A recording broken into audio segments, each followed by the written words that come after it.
Hi, this is Carl, and this is part 3 of the discussion on preterite tense verb endings in the Spanish language. But what I want to do here, unlike what I did in parts 1 and 2, is to discuss the endings of verbs which prove to be irregular and show up irregularities in the preterite tense.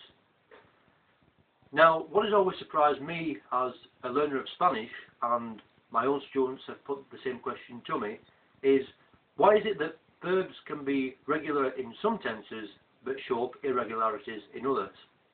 And this is a question which I've never been able to really answer, and when I look back to how I've been able to learn Spanish verbs in the different tenses, I still really have no idea how I've managed to cope with, remember, absorb and regurgitate all these inconsistent irregularities with some Spanish verbs. And so therefore what I'm doing here solely is to offer you just one of the methods which you might be able to use to help you to easily remember the endings of preterite tense verb forms in Spanish. And unfortunately it always seems to be the case, and some of you who are learning Spanish might have already discovered this, is that those verbs which tend to be amongst the most commonly used in the language and which prove to be the most useful in the language seem to be the ones which show the most irregularities, no matter which tense you're dealing with them in. So let's think of an irregular verb in the preterite tense, and one I'm going to choose is the verb decir. And the root of the verb in the preterite tense is different to that which is shown in the infinitive. The infinitive shows dec as the root, and the preterite root is dij, dich. Now, as we've seen with AR verbs, ER verbs and IR verbs which are regular in the preterite tense, we have one set of endings for AR verbs and we have a separate but identical set of endings which are used for ER and IR verbs which are regular in the preterite tense. So what you might want to do here is to actually list down for yourself or consult a dictionary which has them listed down, the preterite tense endings of an AR verb, a regular AR verb, alongside the preterite tense endings of either an ER verb or an IR verb. And what I'm going to do here is to use what I've now called the zigzag technique, and you'll see why I've called it that in a moment. So what I would like to do, if you now have the time, is just to list down two columns, one with the preterite tense endings of a regular AR verb, and to the right of that the endings of either an AR verb or an IR verb as it would be conjugated in the preterite tense. Now, starting with, as I say, using the verb decir, which has the root of dij in the preterite tense, let's treat the first person, I said, as if it were a regular AR verb. So what would happen is the ending, as we've seen with hablar, I spoke, is hablé. So let us use the vowel, the final vowel, e, and place it onto the end of dij to get I said, dije. However, that is actually incorrect, and what we need to do, and this is actually something to note amongst verbs which show up irregularities in the preterite tense, is that all accents disappear completely. So dije is in actual fact dije, D-I-J-E. Now let's treat the second person, the you informal one person, as a regular IR verb ending in the preterite tense.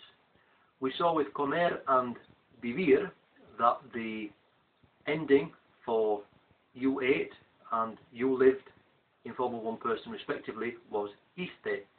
So we're now going to use the exact ending with you said, informal one person. Dij is the root, dich, followed by the ending iste.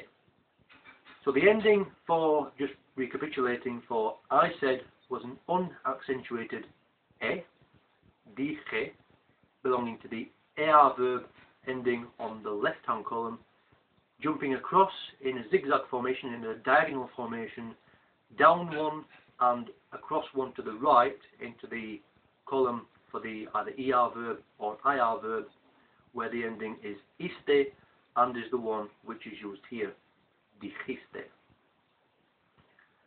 If we then go back to the third person preterite verb ending for he, she, it, you, formal one person spoke, that was an accentuated O. Habló, H-A-B-L-O with an accent. We're now going to use that O, but as I said, with any irregular verb in the preterite tense, all accents must disappear, but we're still using that same ending here, and for he said, she said, it said, you said, formal one person, the translation into Spanish is dijo, D-I-J-O. So what we've done here, we've zigzagged again, because in the you informal one person form, the ending was that of a regular ER or IR verb form, but now what we're using once again is the ending of an AR verb, a regular AR verb, but without the accentuation of the vowel O. So we've zigzagged from the I form in the left hand column to the you informal one person form in the right hand column. We've now zigzagged back across to the left hand column, and we're now using the vowel O as we would do with an AR verb, but as I say, without the accentuated vowel O. The next one we come across is the we form, we said.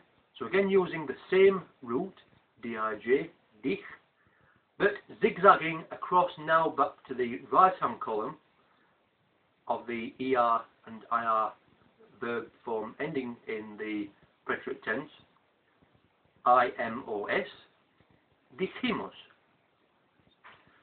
So just to recapitulate yet again, we start in the left hand column of the AR verb, we use the final vowel but without the accentuation. For the second form, we zigzag across to the right, dijiste, using the ending we would expect to be using for a regular ER or IR verb. For the he, she, it, you formal one person form, we're zigzagging back across to the left hand column using the expected ending of O, but without the accentuated O.